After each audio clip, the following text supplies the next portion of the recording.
Break के बाद आपका स्वागत है। इस बीच आ रही है बड़ी खबर, आपको बता दें लंबी अवधि में 93% बारिश का अनुमान जताया है केंद्रीय मंत्री हर्षवर्धन ने। इसके अलावा दूसरे चरण की बारिश का अनुमान जून में। सीधे आपको लिए चलते हैं, हर्षवर्धन क्या कह रहे हैं। बहुत कम है यह सारा कुछ, इसकी जरूरत है। जो हमारा विभाग है मिनिस्ट्री का, लगभग 4-5 महीने अनेक पैरामीटर्स के आधार पर इन फोरकास्ट के निर्णयों पर पहुंचता है, जिसमें पूर्व सूचक पैरामीटर्स के रूप में दिसंबर और जनवरी के महीने में उत्तरी अटलांटिक और उत्तरी प्रशांत के मध्य समुद्र सतह तापमान प्रवणता, फरवरी के महीने में भूमध्य रेखीय दक्षिणी हिंद महासागर समुद्र सतह तापमान, फरवरी और मार्च के महीने में पूर्वी एशिया मध्य समुद्र स्तर दाब, जनवरी के महीने में उत्तर पश्चिम यूरोप भू सतह वायु तापमान, और फरवरी एवं मार्च के महीने में भूमध्य रेखीय प्रशांत उष्णा जल आयतन। ये पैरामीटर्स हैं जिनके आधार पर डिपार्टमेंट ने प्रमुख रूप से ये फोरकास्ट का विश्लेषण किया है और आपके सामने प्रस्तुत किया है। आप में से किसी के मन में कोई किसी भी प्रकार का प्रश्न हो तो वह पूछ सकते हैं। Dr.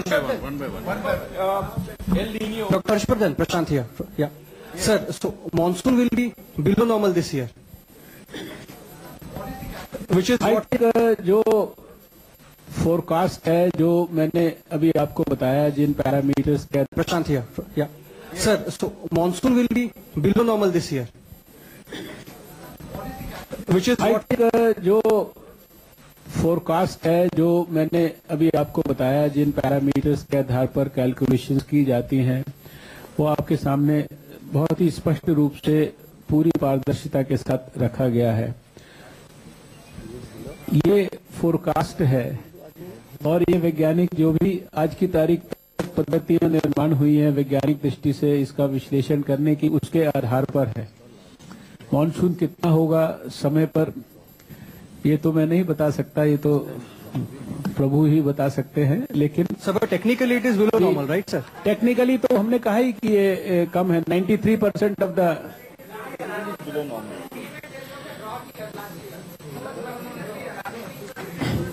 देखिए, कोई अलार्म या पैनिक की मेरा ख्याल से बात इसमें नहीं हमें करने की प्रयास करना चाहिए, लेकिन इसको मद्देनजर रखते हुए हमारे सरकार के लेवल पर सभी संबंधित विभागों को, सभी स्टेट गवर्नमेंट्स को हम लोग अलर्ट करेंगे। अपने जो कैबिनेट सेक्रेटरी है, पीएम ऑफिस है, अपनी कैबिनेट है, संबंधित एग्रीकल्चर और दूसरे विभाग हैं, स्टेट गवर्नमेंट्स हैं, सभी को इसके बारे में सूचित करेंगे।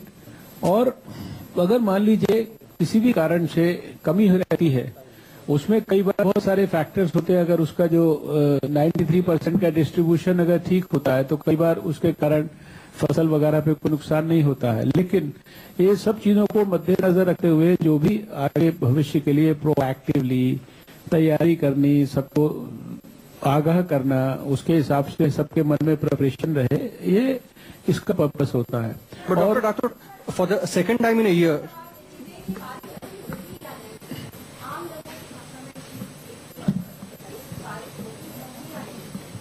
नहीं, आम लोगों की भाषा में तो मैं समझता हूँ कि आपको हमने अभी बताया कि जो 93% की बात की कि जो एवरेज जो है उसका 93%, जिसमें कि ±5% का एरर भी होने की संभावना टेक्निकली साइंटिफिकली होती है। यानी एवरेज पिछले 50 सालों का वो है 89 सेंटीमीटर्स, राइट।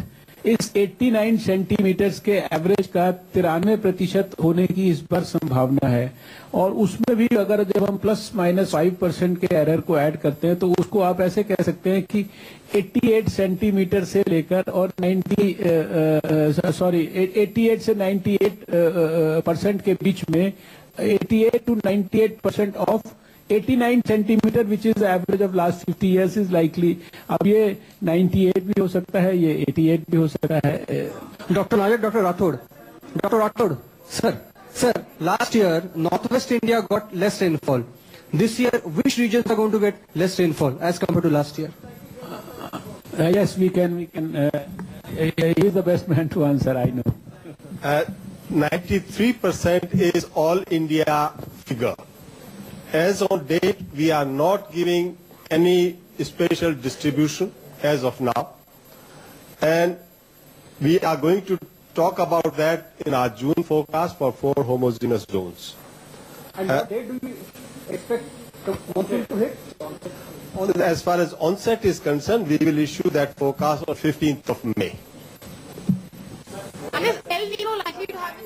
को तकनीक और विज्ञान मंत्री, इनका कहना है कि 93% बारिश का अनुमान है, जो कि सामान्य से 35% कम है। पिछले साल के मुकाबले ज्यादा बारिश की संभावना है, लेकिन सामान्य से कम बारिश की संभावना, ज्यादा बारिश की संभावना